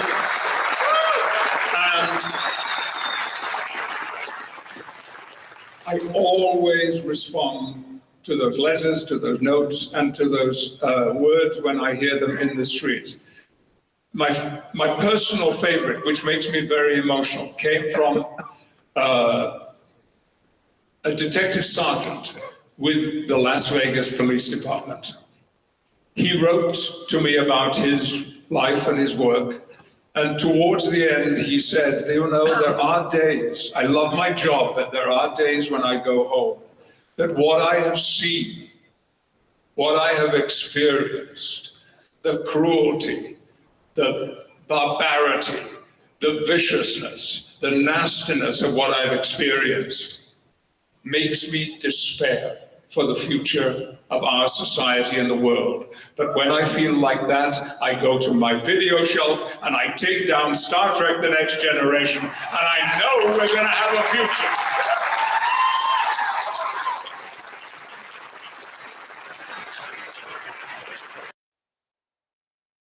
And later in this video, Patrick Stewart announces that he's coming back to Star Trek. They're making a brand new Star Trek series, not Discovery, on the CBS network. I don't know if it's going to be on their on-access demand service or what. But yes, there will be new Star Trek, and I was a bit worried about it, but hopefully it will be that exploring space, living in a better future Star Trek, and not this gritty, awful future that we seem to live in for real. That's my hope. Yeah. I'll always remember him as like the facepalm GIF. That was such an epic facepalm. It's rough. He was talking earlier in the clip. He talks about how he couldn't get certain roles, and he couldn't get small roles in films anymore because the person would say, "Why would I want Captain Picard in my movie?" So painful, because he's a great actor. He can play different roles, and very interested to see him return to the role of Captain Picard. I've been saying on Twitter that they should have the plot involving Wesley Crusher, and that they should bring back Wesley Crusher, who Will Wheaton asked to leave the show, thought he was going to be a big star, didn't end up becoming a big star, should have stayed on the show. But that's no reason to abandon his character. And he feels bad. He wants back on Star Trek. Wesley Crusher was sent out to explore the galaxy as the traveler. We don't know anything about that. It would be a great way to bring him back. I suggested that they could do a plot where Admiral Picard takes a new group of recruits out on the road. Something bad happens. Picard has to take command. Wesley is there. The travelers and all these things are involved in whatever's bad, whatever they have to fix. And Picard and the new crew with Wesley go to solve these problems and to save the whole galaxy. And that would be my chosen plot. Someone else said it could be Picard and Worf have left Star Trek and left the Federation, and they're on a garbage scow. And it's very, very depressing. So I don't know which direction they're going to go, but we're going to see. I think everyone should put their ideas out there now. I feel better having putting my idea out there. I think Wesley would be awesome on this show. And I tagged Patrick Stewart and Wesley Crusher when I tagged this on Twitter and so forth. So I feel like I've contributed. But what do you think, Coin Packets? Are you going to watch the new Star Trek show? Did you watch the old one? Yeah, I love Star Trek. I'm definitely going to watch this one. So is this going to be like a more grittier version, though, or well, what's the take on that? We don't know right now. We only know what Picard said, that when he meets, or Patrick Stewart, we know what Patrick Stewart said. When he meets people, they are fired up about Star Trek, and I think they all became scientists. So I'm hoping that he can drive the show towards science and towards exploration. And there's a great documentary about the next generation. It's on Netflix, and it'll tell you all the behind-the-scenes stuff, but it's really interesting. In the first season, Gene Roddenberry had rules for the show. Basically, it had to be all positive. The characters were perfect. They didn't have any problems. There were no problems in the future. And that lasted one season. Then Gene Roddenberry passed away, and the writers figured out that they couldn't write characters without any problems, and that it just didn't work as a show. Shows are about solving problems. So Next Generation did become darker, but not as dark as Deep Space Nine, and not as dark as the new Discovery, and not as dark as the world outside of this room. So yeah, it's very much interesting to see where they'll take it, if they will have a reference to our current political times, stuff like that. Star Trek's always commented on society. Yeah, I hope so. Yeah, they will. Yeah, I can't wait for it. It sounds like it's going to be a good series again. I need to find out who's actually going to be acting in it, because that makes a difference. Well, Wesley Crusher, man, #1, Wesley Crusher. Gotta get him back. And yeah, another great idea that I just thought of right now is, of course, an orange-haired admiral takes over Starfleet, and maybe he secretly works for one of the other factions, and there's a bunch of drama, and Picard has to face him, and Picard starts a rebel version of Starfleet. I mean, there could be a whole thing there. It's a little on the nose. I don't know they'd go that obvious for it, but certainly, I mean, I think this is all there. So. My man Jose in the chat said that Alex Jones is going to be in the next Star Trek. It wouldn't surprise me if they had a provocateur, a propaganda character, very upset, says the Federation is BS. The Federation is the Federation is lying to you. The Federation's been a scam. That would be heartbreaking because I want to see a positive future and I want to see a positive Picard. But as far as an interesting show, that might be a really interesting show. Yeah, for sure. And I think we've got one more topic left with only 10 minutes remaining in the show, maybe 12 minutes. I asked Twitter, and I haven't gotten a huge response yet. Oh, here's somebody. Hello, caller. You're live on the World Crypto Network. Oh, no, you're there, and then you're gone. Are you there? No. He called, and then he hung up. Okay. Well, maybe we'll get him back in a minute. But we're talking about what kind of world do we live in. And I postulated two choices. So it's a binary poll. You get two options. Number one, Douglas Adams. Douglas Adams wrote The Hitchhiker's Guide to the Galaxy. A universe of Douglas Adams is bureaucratic and complicated and out of control and silly.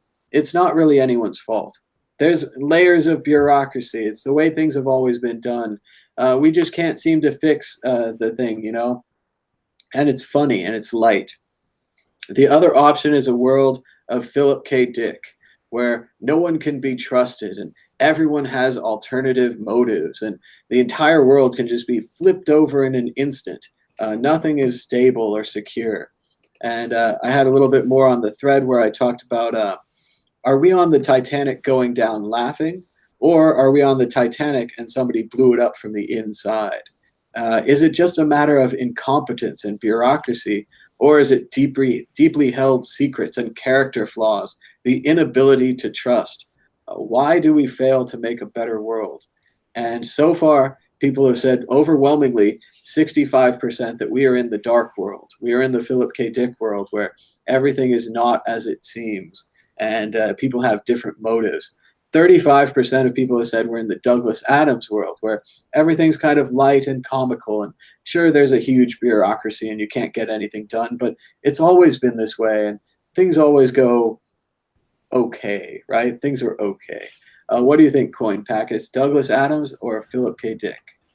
I mean, since we're binary here, I'm going to go with Douglas Adams here. I mean, majority of my thought is Douglas Adams because there's tons of levels of bureaucracy going on, lots of ignorance, incompetence, all that stuff. I don't think, I mean, there's some elements of ulterior motives and lack of trust, but I think people just live their lives knowing that, hey, this is just how the world works. I mean, I go to school, I have a teacher that tells me what to do. There's police out there, whatever the police say is word. If I don't do that, I'm gonna get roughed up. There's a president who has complete control. There's other countries out there with worse, dictators and stuff like that. That's just how the world works. There's poor people, there's rich people.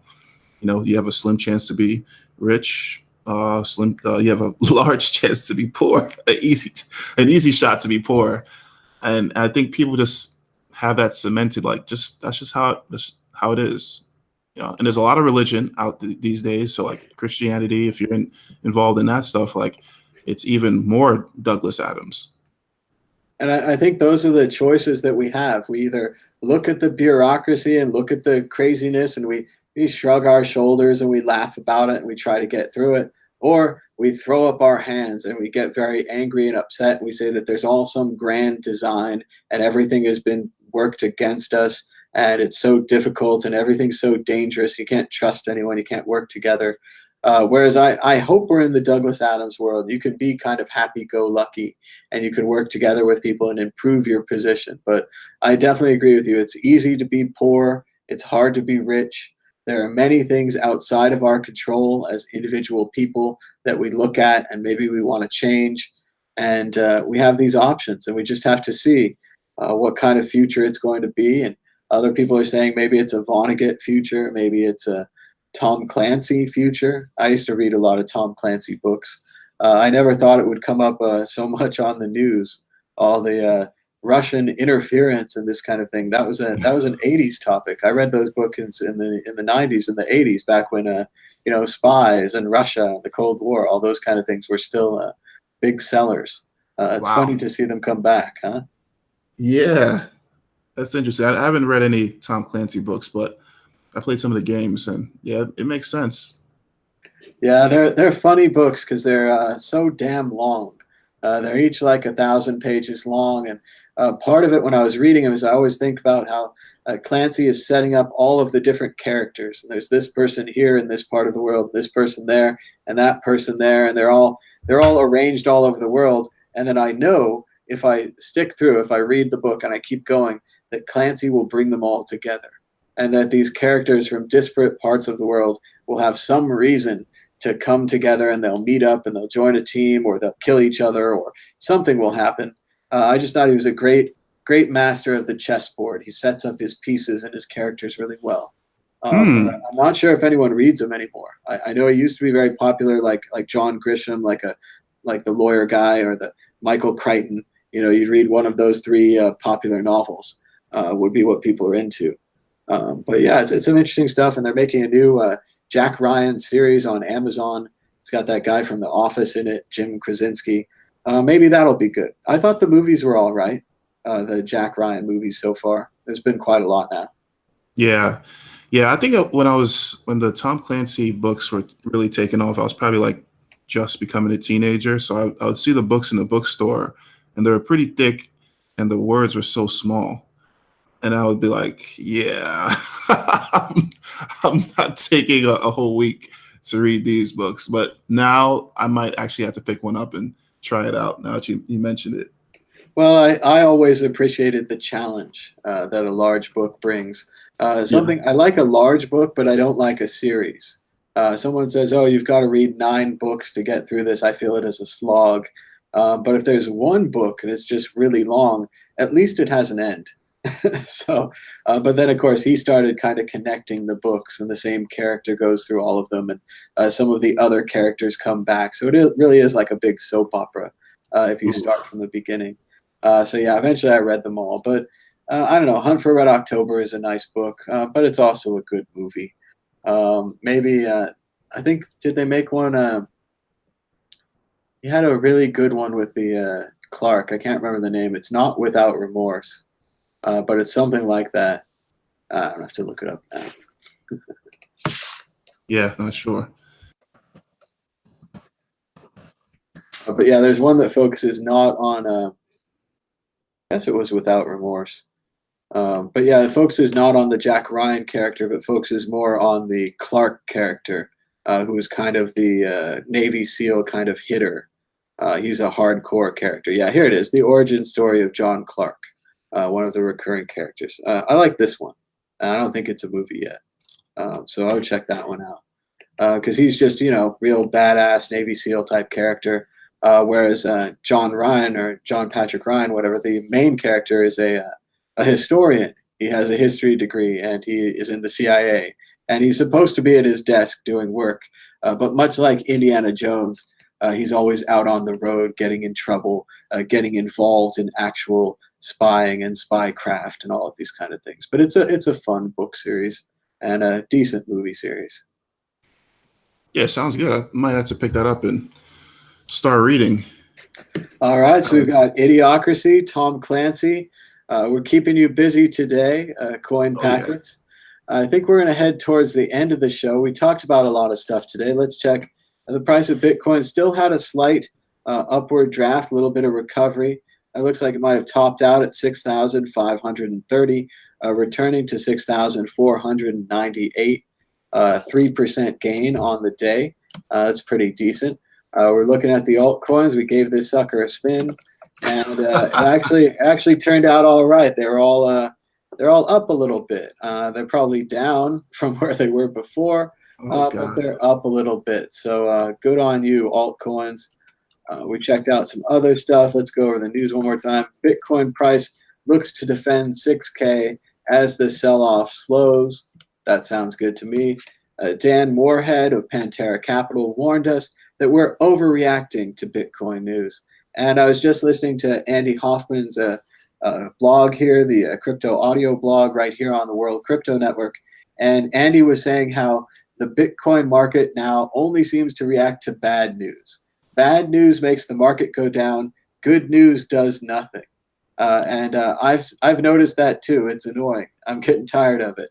I don't know how we turn it around. I think we need some mega big good news. And I think this story about ICE backed Microsoft and Starbucks is a good news story that could bring back Bitcoin back. But in general, right now, what we saw recently is they said delay to the ETF. They delayed it till September 30th, the end of next month. And that's the last chance they have to delay it. So they have to make a decision next time. Anybody that was in the market looking for some easy money on the ETF being approved has left the market.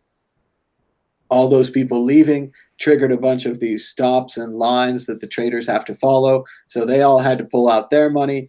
And we're just looking for everyone to get back in on the next big Bitcoin ETF pump of September 30th and whatever else is going to happen into the future. Remember, Bitcoin's a very early and volatile market. So when you use something like trading and analysis of charts, it doesn't show you everything because big news like this can move the whole market. A big whale selling or buying can suddenly move the whole market with no previous record on the charts. So you got to stay awake and you got to keep your eyes open. You got to look at multiple sources if you want to understand what's going on in Bitcoin. And there it is. I've almost talked us to the end of the show. Coin Packets, where can people check you out? What's your Twitter? Coin Packets. That's it on Twitter. All right, Coin Packets. Any parting words today? Advice for the people? Awesome show. Keep dialing in, people, and keep tuning to the World Crypto Network. That's right. We got lots of new shows coming here. I think we've got Andy Hoffman interviewing Ansel Linder. That was on at the same time as our show, so that means you can subscribe down below and go check that out. Be sure to leave a comment. Let's get the discussion going. I think it said that Max might be having a live show, maybe right now or maybe after this show. I'm going to have to check that out. I don't really know what's going on the World Crypto Network. That's fun to me. I got to watch a great show with Max Hillebrand, Jimmy Song, Blake Anderson. I think Rico or Nico might both have been there. But it's a great show. It's here on the World Crypto Network. You can check that out. Max is on next. Guest at Nurs, let me know in the chat. It's 11 o'clock. That means we did it. 9 a.m. to 11 a.m. This has been Bitcoin Talk Show. You can call us on Skype at World Crypto Network or now on the phone at 518-600-1949, where we even have an answering machine and we can take text messages thanks to the power of Google Voice. So give us a call. Maybe we'll play it on tomorrow's show. But until next time, bye-bye.